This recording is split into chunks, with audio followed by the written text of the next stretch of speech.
On ne choisit pas ses parents, on ne choisit pas sa famille, on ne choisit pas non plus les trottoirs de Manille, de Paris ou d'Alger pour apprendre à marcher.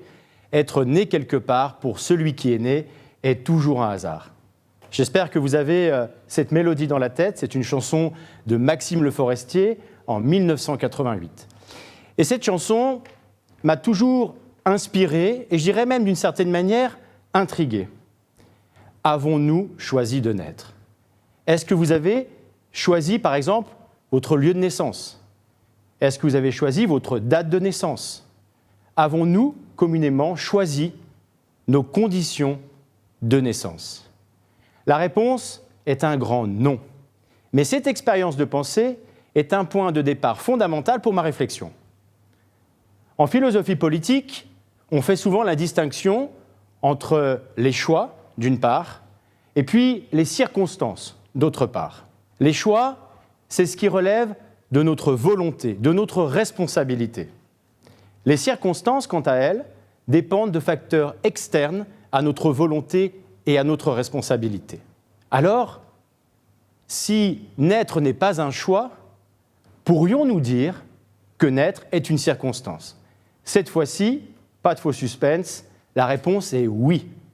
C'est d'ailleurs peut-être la première des circonstances, la mère de toutes les circonstances, et peut-être aussi la cause première qui nous unit toutes et tous aujourd'hui ici. Alors si je n'ai pas choisi de naître, je n'ai pas non plus choisi la société dans laquelle je nais. Je n'ai pas choisi, pour moi-même, de naître en démocratie, ou pour d'autres, de naître en dictature. Je n'ai pas choisi de naître pauvre, comme je n'ai pas choisi de naître dans l'opulence. Alors vous l'aurez compris, si nous n'avons pas choisi de naître, si nous n'avons pas choisi la société dans laquelle nous naissons, je considère pour ma part que la société nous doit quelque chose. Et ce quelque chose, c'est une part qui nous revient. Un revenu suffisant pour assurer nos conditions d'existence au-delà, indépendamment du travail et des aides sociales. Et ce revenu d'existence, je le nomme moi-même, comme d'autres, revenu d'existence. Un revenu d'existence, c'est avant tout pour assurer notre existence, recevoir individuellement, sans contrepartie, sans condition, une somme qui nous permette de vivre. Dans mon dernier livre, je raconte l'histoire de Mehdi, Sarah et Valentine. Puis je les suis de 0 à 18 ans, depuis leur naissance, mais aussi leurs parents. La question que je pose, c'est quelle aurait été la vie de leurs parents s'ils avaient touché un tel revenu d'existence mensuellement. Et puis, quels auraient été leurs choix si à un moment, plus jeune, on leur avait dit et promis constitutionnellement qu'ils allaient toucher une dotation en capital, une forme d'héritage pour tous, sans que d'ailleurs il n'y ait personne qui meure pour que je puisse le toucher. Et vous, imaginez que vous puissiez toucher une somme régulière, mensuelle.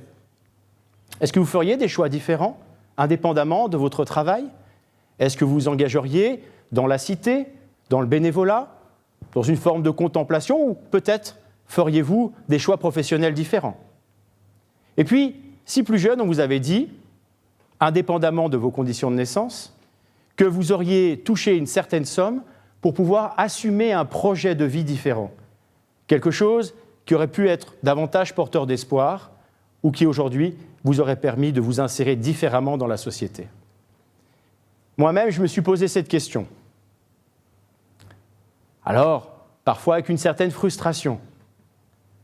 Mais il est à peu près sûr que j'aurais aimé voyager davantage.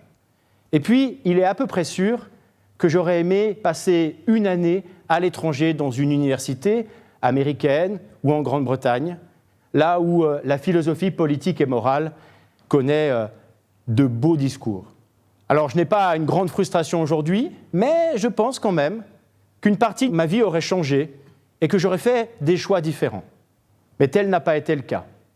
Je suis issu d'un milieu populaire, certes, lettré et militant. Ma maman est porteuse de handicap depuis sa naissance. Je suis moi-même orphelin de père depuis l'âge de mes 17 ans, mais je ne veux pas faire pleurer dans les chaumières. En revanche, dans mon quartier populaire, j'ai rapidement été confronté aux injustices socio-économiques, aux inégalités, mais aussi à l'extraordinaire force du collectif. Et puis, très jeune, je me suis rendu compte de quelque chose, une valeur, un horizon moral qui finalement ne m'a jamais quitté depuis. Cette valeur, ce principe, c'est l'égalité. Et je dirais même davantage le principe d'égalité et la soif d'égalité. Et tous les choix que j'ai faits par la suite, que ce soit universitaire, dans mes combats politiques, ont toujours été en faveur de l'égalité, avec un objectif très clair, allier la théorie, la pensée abstraite et la pratique au quotidien. Alors qu'est-ce qu'exactement le revenu d'existence ? Je l'ai dit tout à l'heure, individuel, sans contrepartie, sans condition, universel, donné à toutes et tous. En première partie, on pourrait dire qu'il lutte contre l'extrême pauvreté, la précarité. Mais pas uniquement. Il redonne aux uns et aux autres le choix, une certaine liberté de s'engager plus pour les autres, plus pour la société, de choisir un travail différent, de ne pas toujours subir et de regagner en choix. Le revenu d'existence, ça pourrait être une innovation radicale en matière de justice sociale. Peut-être l'occasion de se reposer collectivement l'idée d'un pacte social pour résoudre en partie, mais c'est déjà bien, la crise sociale, démocratique et écologique que nous subissons aujourd'hui. Une alternative parmi d'autres, mais une alternative quand même. Et puis le revenu d'existence, il entend répondre à un impératif particulier, l'impératif de dignité. Et qu'est-ce que la dignité ? La dignité, ce sont les moyens d'existence, la reconnaissance sociale. La dignité, c'est assurer les conditions essentielles de l'existence, et c'est vrai que ça peut paraître un peu banal, mais il n'empêche que certains ont besoin de boire, de manger, de se vêtir, d'avoir un toit ou d'accéder à une hygiène élémentaire. Le revenu d'existence, ça n'est pas non plus, comme certains le pensent, un revenu pour solde de tout compte, qui anéantirait l'ensemble des aides sociales existantes. Au contraire, je crois personnellement à la force du service public en complément du revenu d'existence. Ce service public qui apporte l'éducation gratuite, par exemple, à Mehdi, Sarah et Valentine et à d'autres enfants. Ce service public qui donne l'accès à la santé, aux soins élémentaires, sans avoir besoin de se ruiner. Ce revenu d'existence peut radicalement changer la donne.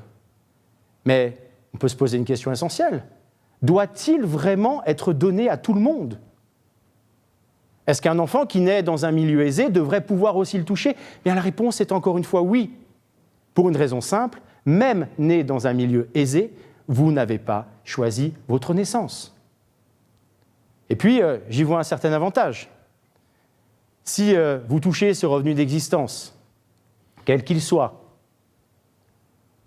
plus tard, si vous restez dans un milieu aisé, vous pourriez davantage contribuer au pot commun pour que chacun puisse toucher ce revenu d'existence.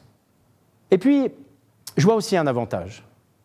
Enfin, une fois pour toutes, de lutter contre la stigmatisation. Puisqu'il est automatique, puisque tout le monde le touche, il n'y a pas de raison de jalouser l'autre ou de penser que l'un serait un profiteur ou que l'autre serait un fainéant dans cette société. Il ne résout pas tous les problèmes, ce revenu d'existence, mais il permet de résoudre un certain nombre que notre société connaît aujourd'hui. Alors, quelle est la différence peut-être que l'on peut avoir avec d'autres types de revenus d'existence ? Certains auteurs, que j'ai largement lus depuis longtemps, pensent le revenu d'existence seul, d'ailleurs peut-être pas toujours depuis la naissance. D'autres pensent qu'il faut plutôt une dotation initiale en capital qui permette de donner ce starter nécessaire à des jeunes pour commencer convenablement dans la vie. ce que Thomas Piketty, par exemple, appelle un héritage pour tous. Mon objectif est un peu différent. C'est de faire de toutes ces propositions une seule et même proposition. C'est ce que je nomme un revenu d'existence tout au long de la vie. Un seul mécanisme, mais deux modalités de distribution.